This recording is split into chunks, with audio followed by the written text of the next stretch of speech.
बहुत समय पहले की बात है। पहाड़ियों और घने जंगलों से घिरा एक छोटा सा गांव था, रामपुर। गांव बहुत सुंदर था। चारों तरफ हरे भरे खेत, मिट्टी के घर और दूर तक फैला हुआ घना जंगल। लेकिन उस जंगल के बारे में गांव में एक बात ऐसी थी जिसे सुनकर बड़े बड़े लोग भी रात में घर से बाहर निकलने से डरते थे। गांव के बुजुर्ग कहते थे, सूरज ढलने के बाद जंगल की तरफ मत जाना। वहां एक चुड़ैल रहती है। उस चुड़ैल को लोग काली पहाड़ी वाली चुड़ैल कहते थे।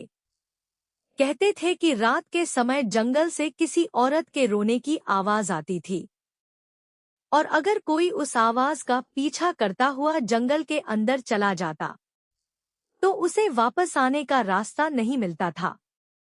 पहला दिन। रामपुर गांव में रोहन, विजय, विशाल और किशन नाम के 4 दोस्त रहते थे। चारों बहुत अच्छे दोस्त थे और अक्सर साथ में खेतों और नदी के किनारे घूमने जाया करते थे। एक दिन शाम को चारों गांव की चाय की दुकान पर बैठे थे। तभी वहां गांव के बूढ़े हरिया काका आए। हरिया काका के चेहरे पर चिंता थी। रोहन ने पूछा, काका, क्या हुआ? आप इतने परेशान क्यों हैं? हरिया काका ने धीमी आवाज में कहा, कल रात फिर जंगल से रोने की आवाज आई थी। विजय हंसते हुए बोला, काका, जंगल में कोई जानवर होगा।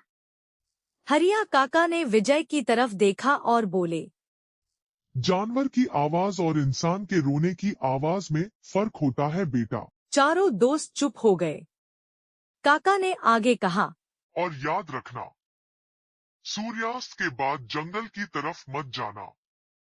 रोहन ने पूछा, काका, आखिर वहाँ ऐसा क्या है? हरिया काका ने चारों तरफ देखा और फुसफुसाकर कहा, काली पहाड़ी पर एक पुराना बरगद का पेड़ है। उसके पास कभी एक औरत रहती थी। उसके बाद से वहां अजीब घटनाएं होने लगी। किशन ने डरते हुए पूछा, क्या वह औरत चुड़ैल बन गई? हरिया काका ने कोई जवाब नहीं दिया। बस इतना कहा, उस जंगल का रास्ता भूल जाना, लेकिन जंगल के अंदर जाने की गलती मत करना। जंगल जाने का फैसला। उस रात चारों दोस्त अपने अपने घर चले गए। लेकिन रोहन के मन में एक सवाल घूमता रहा, क्या सच में जंगल में चुड़ैल है? अगली सुबह चारों फिर मिले। विजय बोला, आज हम जंगल के पास तक चलेंगे। विशाल ने तुरंत कहा, लेकिन काका ने मना किया है। विजय हंसते हुए बोला, हम अंदर थोड़ी जाएंगे, बस बाहर से देखकर वापस आ जाएंगे। आखिरकार चारों दोस्त तैयार हो गए। दोपहर में वे जंगल की तरफ निकल पड़े। जंगल के किनारे पहुंचते ही वातावरण बदल गया। गांव में पक्षियों की आवाजें सुनाई दे रही थी, लेकिन जंगल के अंदर अजीब सी खामोशी थी। रोहन ने कहा, कुछ अजीब नहीं लग रहा तुम्हें? किशन बोला, हाँ, यहाँ इतनी शांति क्यों है? तभी पेड़ों के बीच से अचानक हवा की तेज आवाज आई। चारों चौंक गए। विजय बोला, बस हवा है। लेकिन उसी समय जंगल के अंदर से किसी औरत के रोने की बहुत हल्की आवाज सुनाई दी।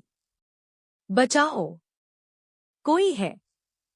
चारों दोस्त एक दूसरे को देखने लगे। विशाल ने कहा, चलो वापस चलते हैं। लेकिन रोहन ने आवाज की तरफ देखा। शायद कोई मुसीबत में है।